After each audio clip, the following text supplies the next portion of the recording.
Praise the Lord.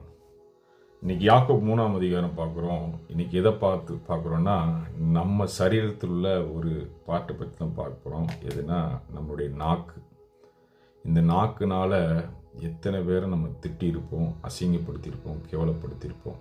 அதனால் முதல்ல இந்த வீடியோ மூலியமாக நான் யாரெல்லாம் திட்டியிருக்கேன், யாரெல்லாம் அசிங்கமாக கேவலப்படுத்தியிருக்கேன், பேசியிருக்கேன், நிறைய பேர்த்த பேசியிருக்கேன். அதுக்காக இந்த வீடியோ காரியமாக என் பிதாவாகிய தேவனுக்கு முன்பாகவும் இயேசு கிறிஸ்துவாகிய எனக்காக மரித்து உயிர்த்த தேவனுக்கு முன்பாகவும் பரிசுத்த ஆவியானுக்கு முன்பாகவும் யாரெல்லாம் பேசியிருக்கணும் அவங்களுக்கு முன்பாக நான் முதலாவது மன்னிப்பு கேட்டுக்கிறேன். நாக்கு நம்ம பேசுகிற நம் நாவின் அதிகாரம் எப்படி இருக்குன்னா, 6வது வசனம் பாருங்கள். நாவும் நெருப்பு தான், அது அநீதி நிறைந்த உலகமாக இருக்கிறது. 6வது வசனம். நாவோட வல்லம் எப்படின்னா, நம் நாவின் அதிகாரம். ஒருவேளை நம்ம ஒரு காரியம் நடக்கல, என்ன ஆண்டவரே அப்படின்னு நம்ம தூசிச்சோம்னா அது அவ்வளோதான்.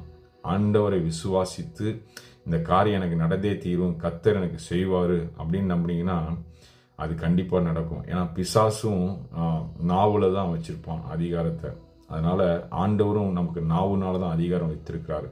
இதோ சர்ப்பங்களையும் தேள்களையும் மிதிக்க சத்துடைய சகல வல்லமையிலும் மேற்கொள்ள அதிகாரம் கொடுத்திருக்கிறேன், வசனத்தின் பட்டயத்தினால் அவர்களை அழிக்கிறேன்னு சொல்றாரு. வசனம் எதனால நம்ம அறிக்கிறோம்? நம்ம நாவுனால தான் நம்ம அறிக்கிறோம். வசனத்தை அறிக்கை செய்யும்போது பிசாசின் வல்லமைகள் எல்லாம் அழிக்கப்படுகிறது. அட் த சேம் டைம் நம்ம பரிசுத்தமாக இருந்தால் மட்டும்தான் பிசாசு நமக்கு பயப்படுவான். நீங்கள் பாவம் செஞ்சுட்டு நான் பிசாசை போனால் அவன் போக மாட்டான், உங்களுக்குள்ளே தான் இருப்பான். நீங்கள் பரிசுத்தமாக வாழ்ந்தீங்கன்னா பிசாசு உங்களை விட்டு நீங்கள் நாவுனால அறிக்கை செய்யும்போது அவன் ஓடிடுவான். அதாவது 9வது 10வது வசனம் பாருங்கள். அதனாலே நாம் பிதாவாகிய தேவனை துதிக்கிறோம், தேவனுடைய சாயலின்படி உண்டாக்கப்பட்ட மனுஷர் அதிலே சபிக்கிறோம். அதாவது இதில் சபிக்கவும் செய்கிறோம், பிதாவாகிய தேவனை துதிக்கவும் செய்கிறோம். ரெண்டும் ஒரே இதில் ஆகக்கூடாது. 11வது வசனம் பாருங்கள். ஒரே ஊற்றுக்கு நின்று தித்திப்புக்கு கசப்பான தண்ணீரும் வருமா? நல்ல தண்ணியும் சப்ப தண்ணியும் ஒரே இதுலேருந்து வருமா? அப்படி வரக்கூடாது.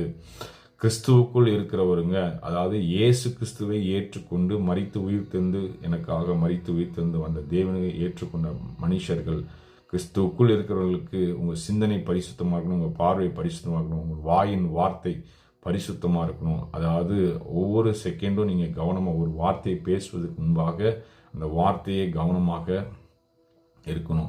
அதனால் இன்றைக்கி உங்களை ஒப்பு கொடுங்க, நான் என்னை ஒப்பு கொடுக்குறேன். இனிமேல் நான் யாரையும் சிந்தனையும் சரி வார்த்தையிலும் தவறான வார்த்தையிலும் பேசாதபடி நான் ஆண்டவர்கிட்ட ஒப்பு கொடுக்குறேன். அதே மாதிரி நீங்களும் ஒப்பு கொடுங்க. உங்கள் வாயை காத்துக்கொள்ளுங்க, உங்கள் நாக்கை காத்துக்கொள்ளுங்க. தேவனுடைய துதித்தலுக்கும் அவருடைய மகிமைப்படுத்துவதற்கும் மாற்றம் இந்த நாக்கை பயன்படுத்துங்க. இயேசு சீக்கிரம் வரப்போகிறார்.